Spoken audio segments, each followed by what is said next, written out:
When a serial killer is captured, there's an elite band of experts called upon by the police to help interview the deadliest category of murderer. Psychologists, psychiatrists and profilers, they are men and women who have spent their entire working lives face to face with some of the most dangerous killers the world has ever known. Too many similarities for the question not to be asked and for you not to say why. No comment. No comment. They paint the image that I was this monster who picked up like these altar boys along the street and swatted them like flies. I said, this is ludicrous. I am sorry for all the pain that my actions have caused. I am prepared to die if you say it is necessary. After working for decades intimately with the most violent people alive, our experts have developed the skills to protect themselves. If you don't distance yourself, it will get to you over time. I do not want some of the stuff going through their minds to be running around inside mine. Every time that you are called upon to do it, you have to take a deep breath and you have to go back into that darkness. Now, for the first time, these experts have come together to see if there are any common factors in the lives of serial killers that have pushed seemingly ordinary men and women to commit this most heinous of crimes. I don't believe anyone is born a serial killer. We need to know the motivation and what they're getting out of it. What's feeding their fetishes? Lack of love, lack of family bonding, lack of affection, punishment. Could these combined factors reach a breaking point that could push the individual over the edge and help us understand what it takes to make a monster? Serial killing is the malign waste product of a dysfunctional culture.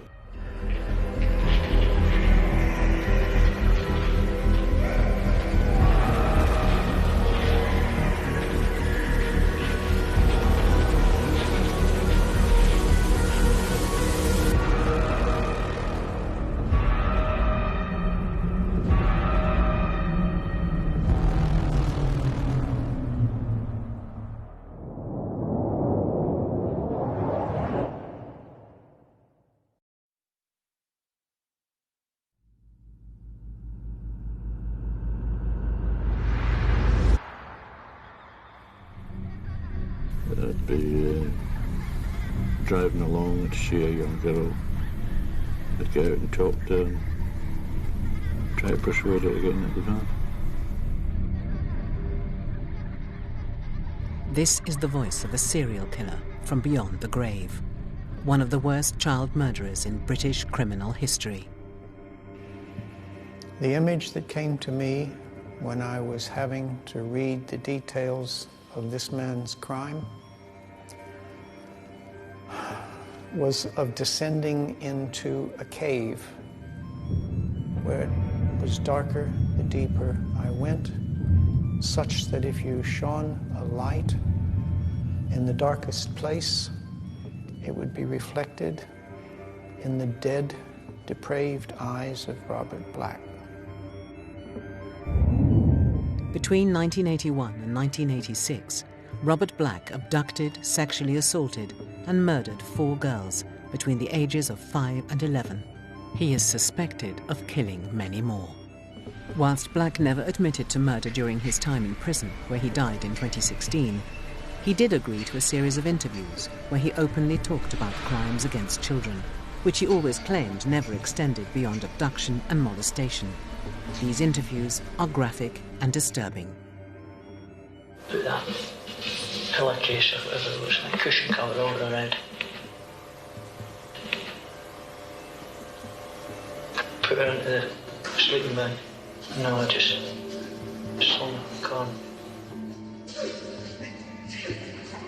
His reign of terror saw parents keep their kids off the street and destroyed the notion of childhood for a generation. When I grew up, we played in the street. Kids don't play in the street anymore. And one of the reasons, I think, was because Robert Black created a kind of terror that made parents afraid to have their children out of their sight. I don't understand myself. I keep asking myself, why? I got this fascination or weakness or whatever I want to call it. Would he proudly describe himself as a serial killer? No, he would not. He would describe himself as the unfortunate victim of life. Black's career as one of the worst paedophilic killers the UK has ever known was only ended by chance. On the 14th of July 1990, a man in a white van was seen behaving suspiciously in the Scottish border town of Stowe. A man who was working in his garden in a suburban street saw a van pull up and a little girl who was just going to the shop 100 yards down the road. He pulled up next to her, opened the door and started talking to the little girl, and the man thought, this is a bit strange. And then suddenly he saw the little girl being lifted into the car.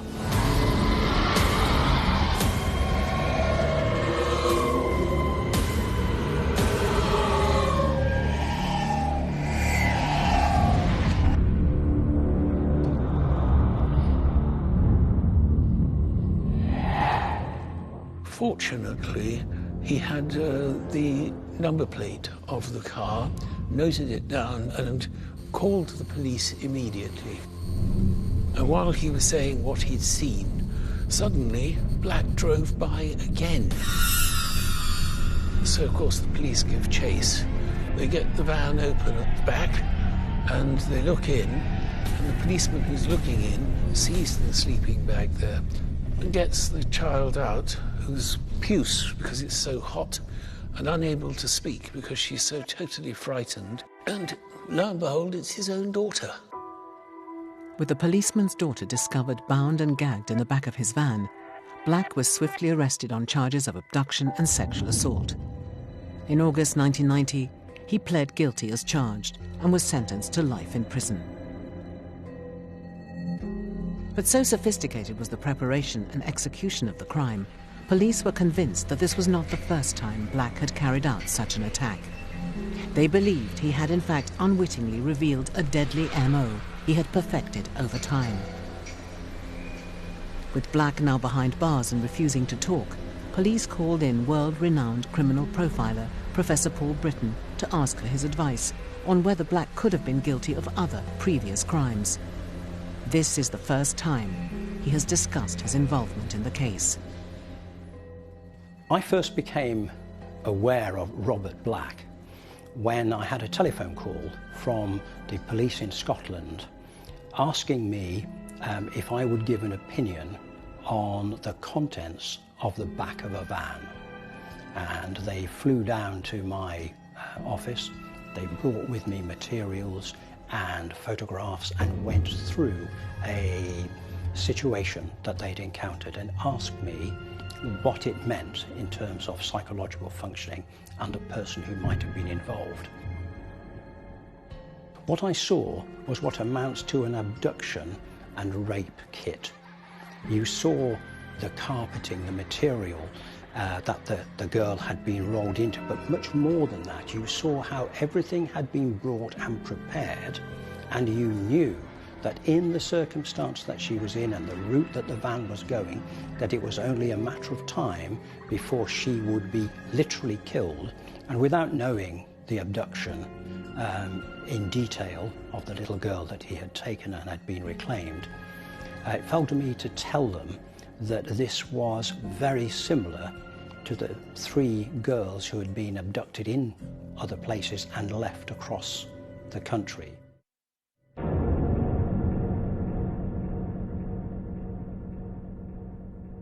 Detectives began looking at the disappearance of murdered children all across the country to see whether they bore the hallmark of Black's abduction.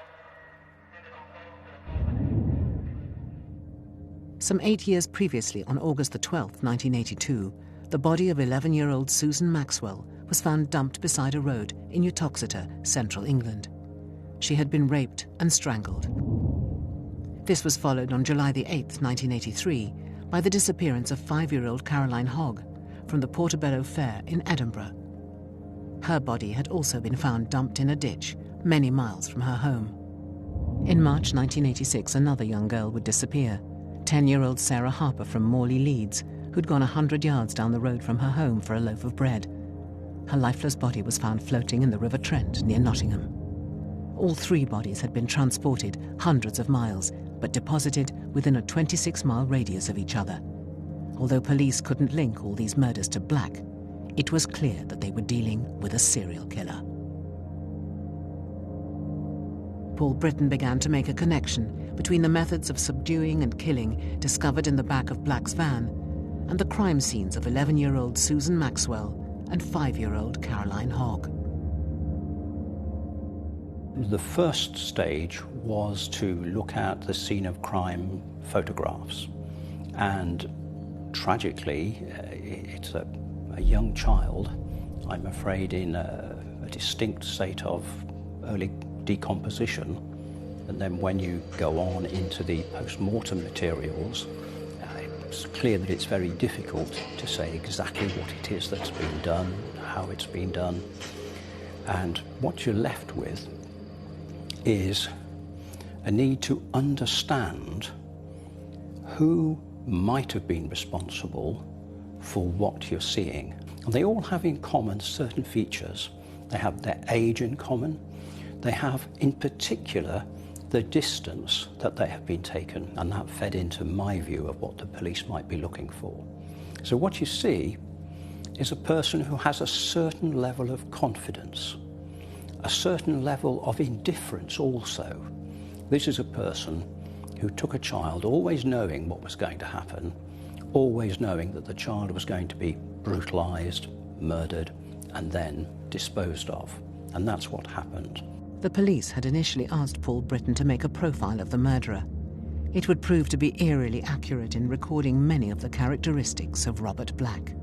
We were looking at someone who almost certainly had the capacity to travel the length and breadth of the country unnoticed. So it would be something that would be a part of his ordinary everyday work. He wouldn't be outstanding until people began to look more closely. It would be a person who had a vehicle that facilitated that.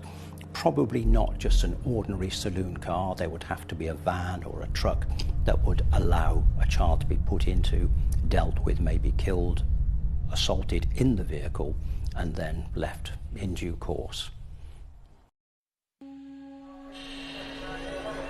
Some 5 years later, with Black languishing in prison on a charge of abduction and sexual assault, he was by far the closest police had come to a candidate for Britton's profile. A full investigation was launched into Black's past to see if he could be linked to any outstanding murders. Despite appearing to be cooperative, Black denied all knowledge, offering no helpful information whatsoever. So the police called in one of the UK's leading forensic psychiatrists, Dr. Richard Badcock, to see whether he could breach Black's defences. Despite being in the profession for over 30 years, nothing could have prepared Dr. Badcock for what Black was about to reveal. He was very unprepossessing physically. He was overweight. He was shy. Not, I think, terribly intelligent, but had a lot of what you might think of as sort of natural cunning. He didn't have lots of opportunities for conversation, so yes, he was quite happy to talk about himself. The initial set of interviews were entirely about trying to help Robert understand himself, in the hope that if he wanted it, that would be able to give him peace of mind, and in turn that would make it easier for him to give up information that he'd so far kept quiet about, but which would help the victims' families. There were areas of his life that he was quite happy to talk about, and equally areas that he wasn't. The areas that he was happy to talk about were things that he'd spoken about with other people. The things he didn't want to talk about very much were the offences. One thing he did say was that he had no recollection of what happened to the victims in terms of whether they died or not. It was, he said, it was like a theatre, like the curtains opening at the start of a play. What had gone on before the curtains opened, he had no knowledge of. What happened after the curtains closed, he had no recollection of. And these were the areas when the girls were killed and the bodies disposed of. But he had some recollection of what happened in between. What he mostly wanted to get across was how badly he'd been treated at various stages of life. That was his central mantra, as it were.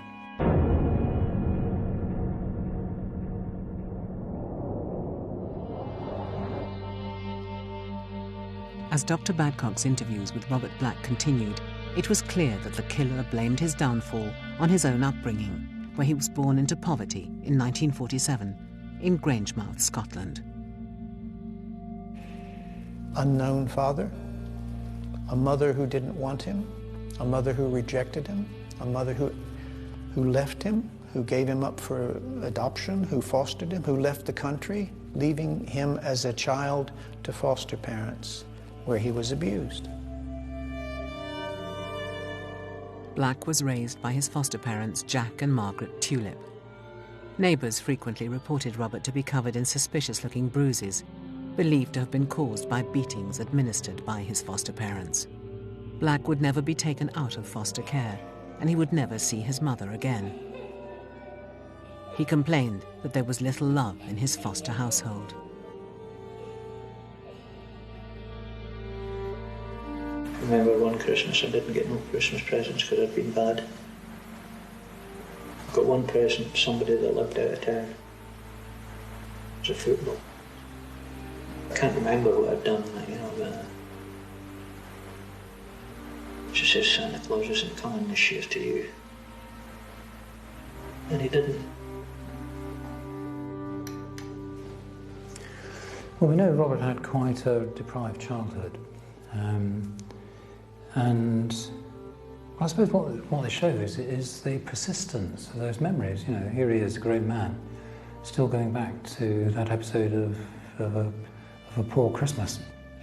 I think probably what makes it more potent for him is that it wasn't just not getting a present, it was a sense of being rejected by his parents or the people who should have given him presents. So it's probably the rejection that still rankles.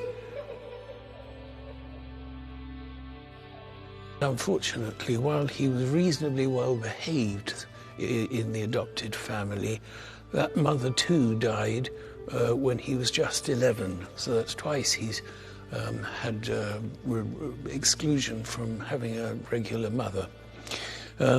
He was then sent off to a care home, or a series of care homes, one of which he was systematically sexually abused by a male.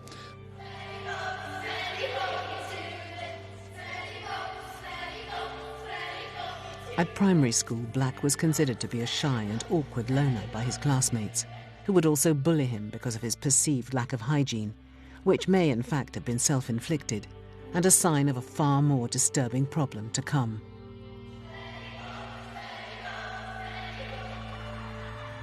He was indeed known as Smelly Robbie, and he was obsessed with excrement. One of his famous fantasies, and indeed practices, was to, brace yourself, put feces, his own feces, on his own hands and rub them together and smear, that sort of thing. Absolutely charming, I know. But he was obsessed with that sort of thing.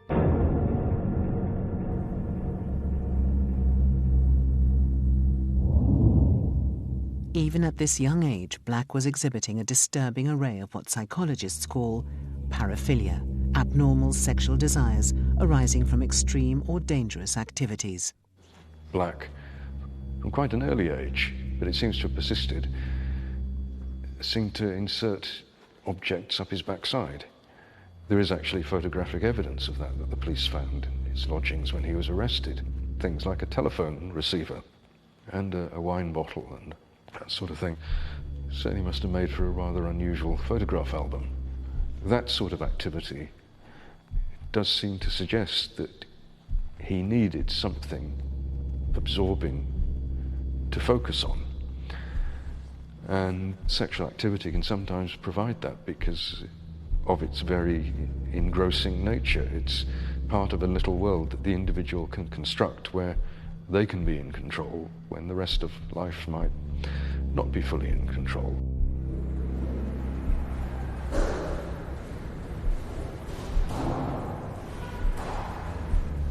Another of his paraphilias is that he likes to dress in women's swimwear. He himself wishes that he'd had a vagina and doesn't like his own penis.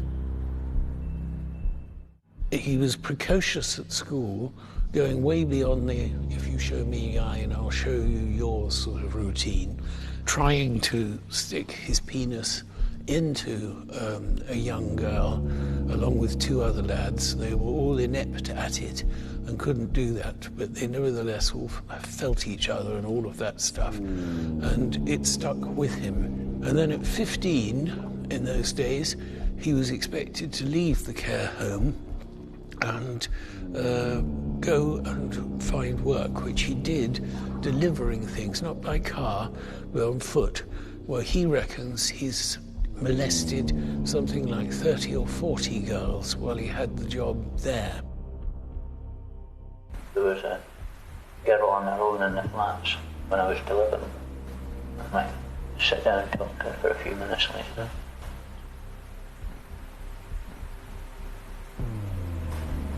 I try and touch her. Sometimes succeeded, sometimes not. It happened fairly right. Okay. But you don't know how many children? It could be in the 30s, 40s. Black's prolific offending as a child molester would reach new heights when he turned 16. He was about to cross a dark new threshold.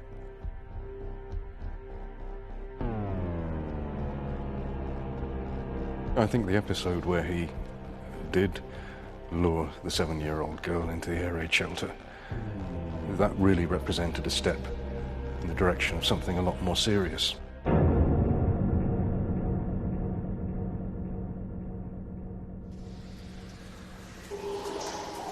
It's in the park in Greenock, by the swings. And all the other kids had gone except for the one little girl. And I asked her if she wanted to see. I said kitten. Everybody was kittens. She came with me. And so we were going into it was an air raid shelter, she said. It was dark. She wanted to get out again. She started to cry.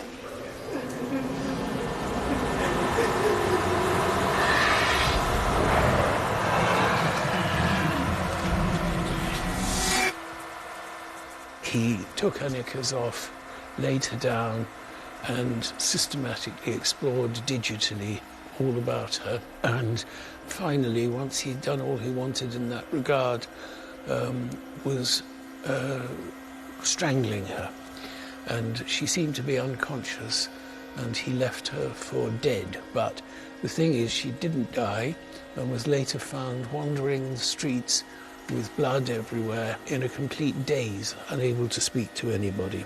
Asphyxiation provides a layer of power. You are very up close and personal in order to asphyxiate someone, particularly if you're using your hands, but also if you use a ligature. You're right there, you're watching that individual, you're feeling that individual.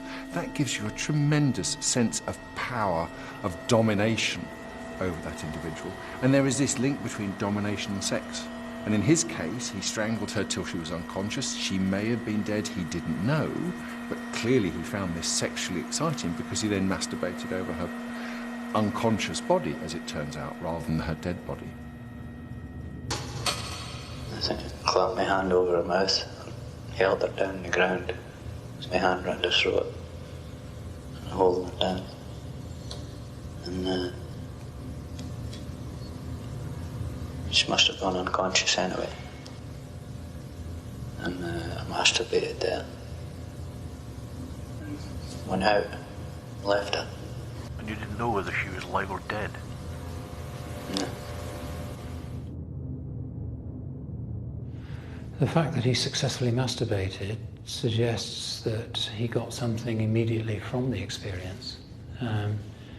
And it's quite likely that that would stay in his mind and he would develop the thought and it would become incorporated in fantasies.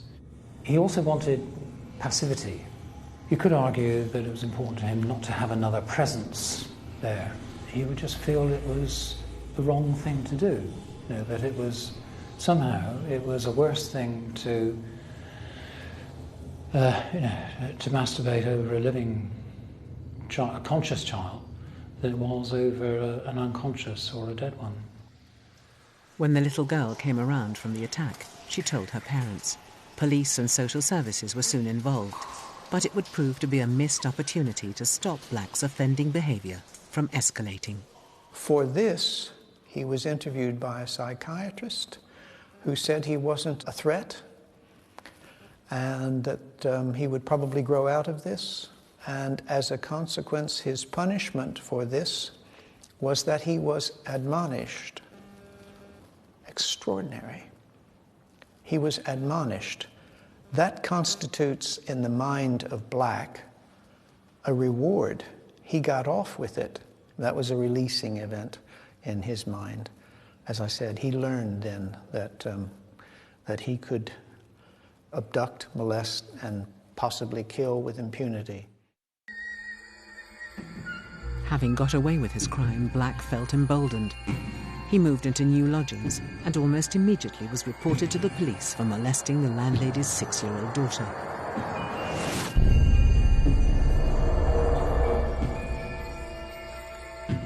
This time the offence saw him sentenced to a year-long stretch in Borstal. But Black received no treatment whilst in the brutal Young Offenders Institute, and upon his release he left Scotland.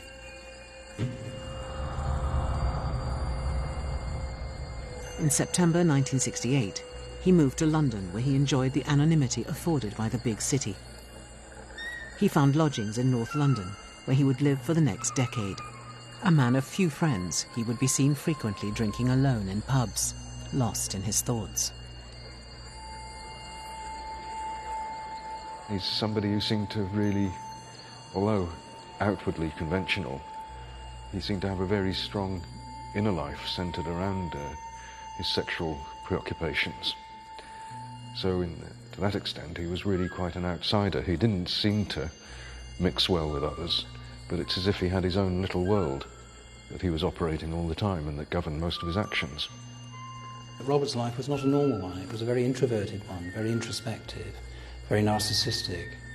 His contact with the outside world wasn't through people, it was through pornography.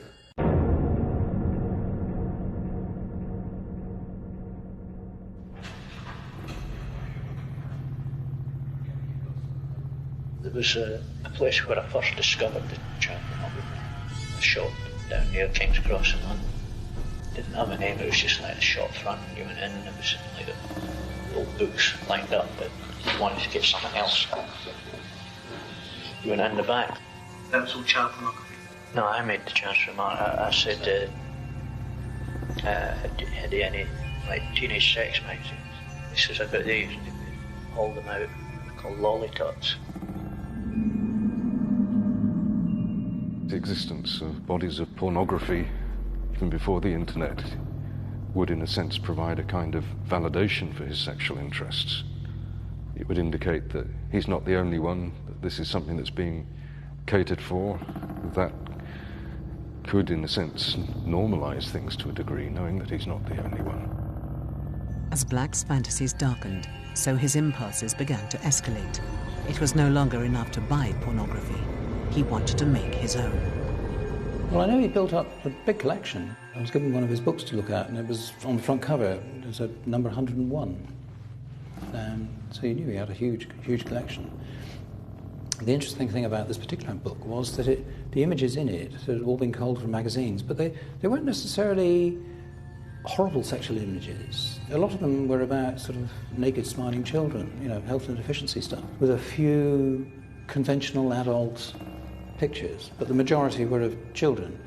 But they weren't of children being abused. These were of children displaying innocence. And I assume that that was one of the attractions for him, is the innocence of childhood. The thing that he must have felt had been taken away from him. That, I think, was part of the envy. Black was forever looking for ways to bring him into contact with children in a way that would not draw suspicion. And he found the perfect opportunity by working as a swimming pool attendant which afforded him the ability to spy on young girls. I think with Black, there was no sense of connection with other people, which is a very important part of human life. And if people don't have that sense of mutual understanding with other people, if they don't live in a world where there's connectedness with others, then it's as if, well, what's inside them has free rein to just generate its own sense, even though it might make little sense to those outside. Things like their own sense of meaning, their own need for control, their own sense of identity can just take off and be increasingly out of step with the world of other people.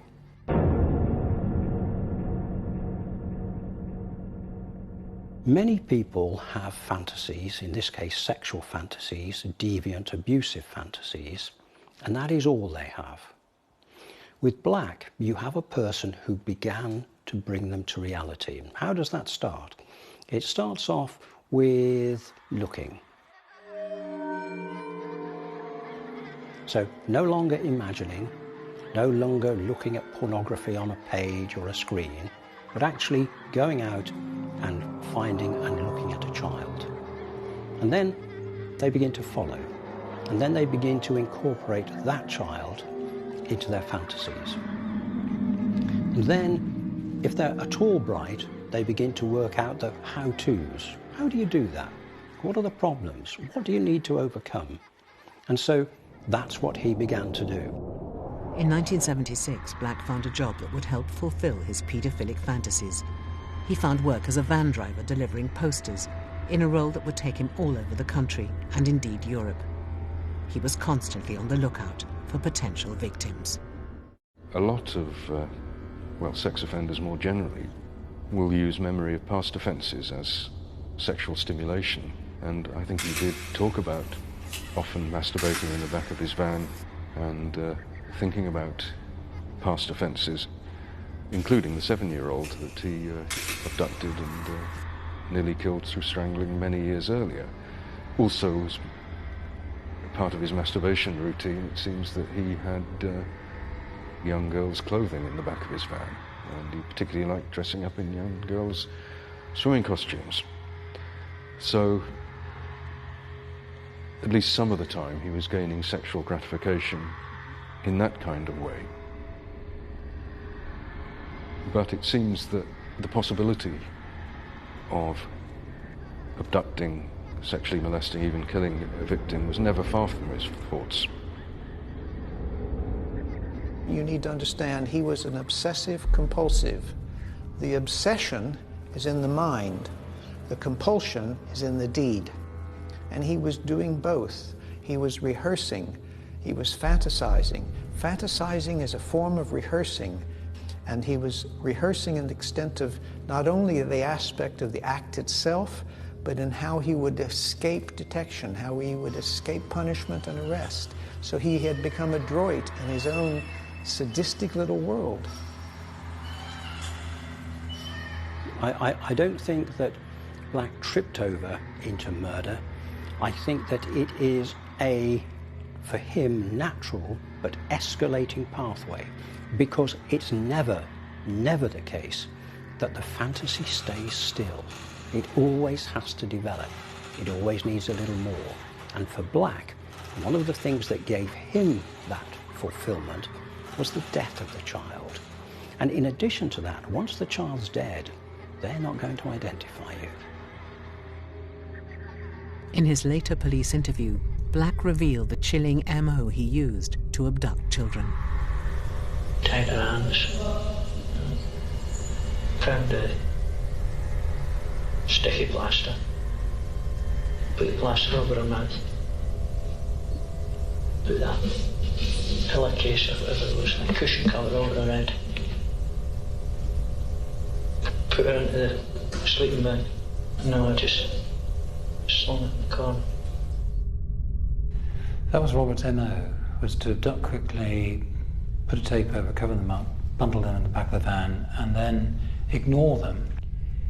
The actual aspect of creating the death of the victims was something he always sort of dissociated himself from. It wasn't something that he was particularly interested in. His focus of attention was what he could do once he had a body.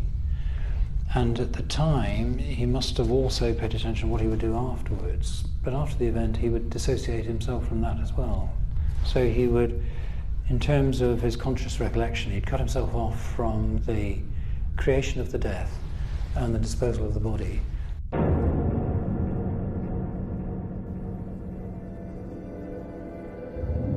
Black demonstrated a trait found in many serial killers who avoid detection for a long period: guile and cunning.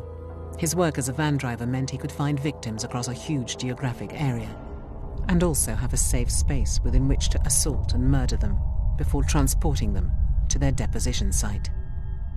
Dr. Samantha Lundrigan is one of the UK's leading geographic profilers, and she believes Robert Black's knowledge of the roads enabled him to become the prolific offender he did.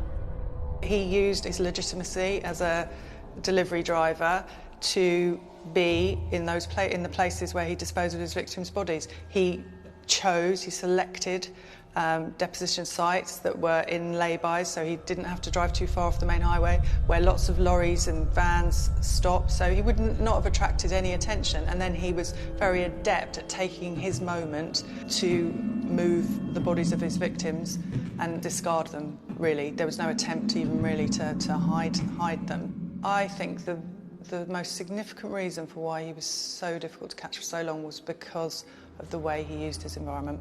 It was his geography. It was the fact that he covered so many hundreds of miles across a country with many, many different police forces, that his crimes weren't linked for a long time. With the distance that he put between his base and where he committed his crimes came the safety for him. That distance afforded him the freedom to carry on offending for as long as he did.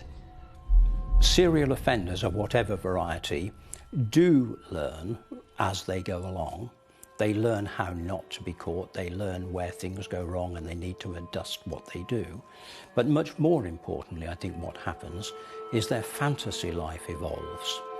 And so that what is successful and satisfactory at one stage of their murderous career becomes inadequate for the next stage and the next stage. And the terrible thing about these depraved fantasies is that there is no way of ultimately reaching the reward that they want, and so they have to keep going and going. If Black had not been caught in the act, he would almost certainly have committed many more murders. But once the police had him in custody, even though he had not confessed to his crimes, his obsession with keeping trophies would lead to his conviction. And it all came down to his love of vans and the road.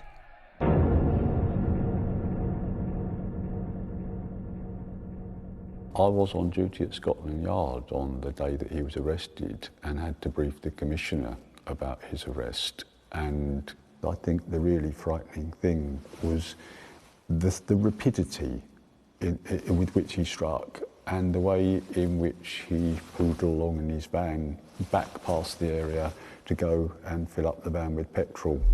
And it was one of the first things he did after he'd taken a child, is go and fill the van with petrol. And the reason he did that was because the receipt for the petrol was his souvenir.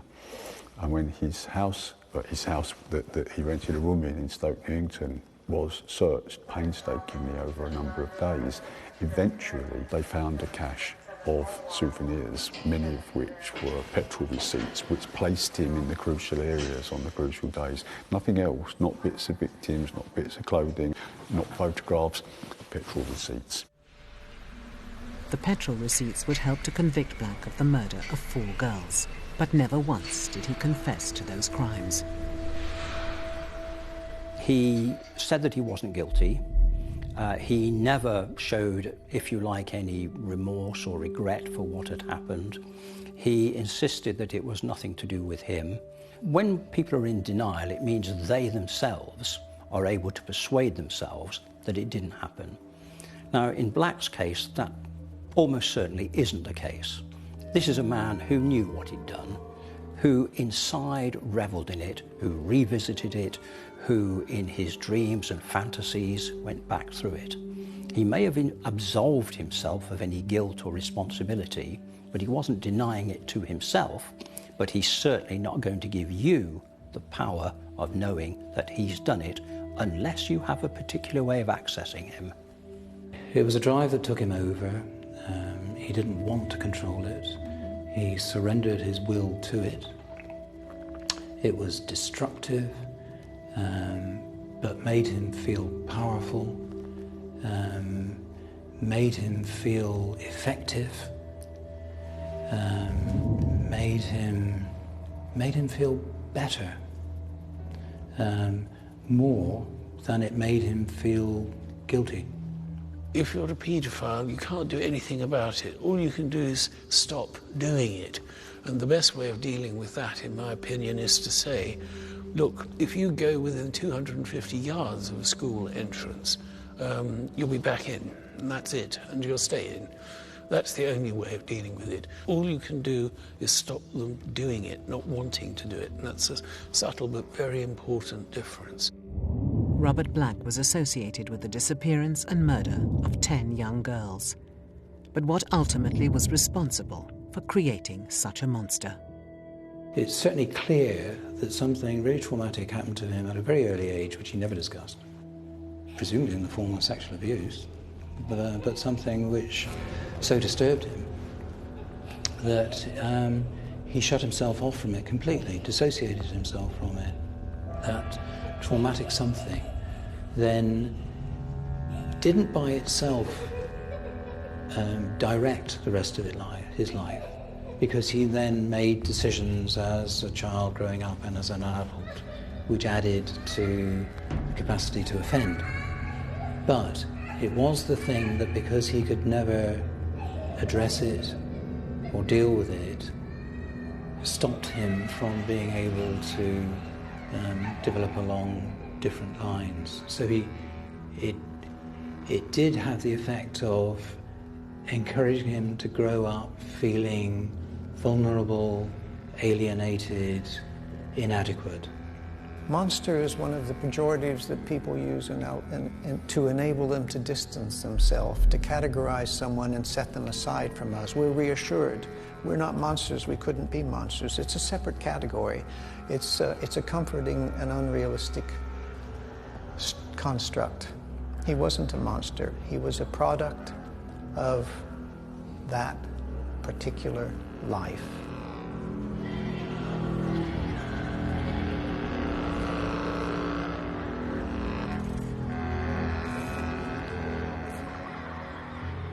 Despite all of the predisposing factors, Robert Black always had a choice. Everything that he did in terms of the abduction and the offending against children was planned, thought about, carried out over time. In each case, there were many, many points at which he could have said stop, at which he could have asked for help, at which he could have looked for intervention. He didn't do any of those things truly. In fact, what he did is he looked to frustrate the occurrence of any one of those all the way through.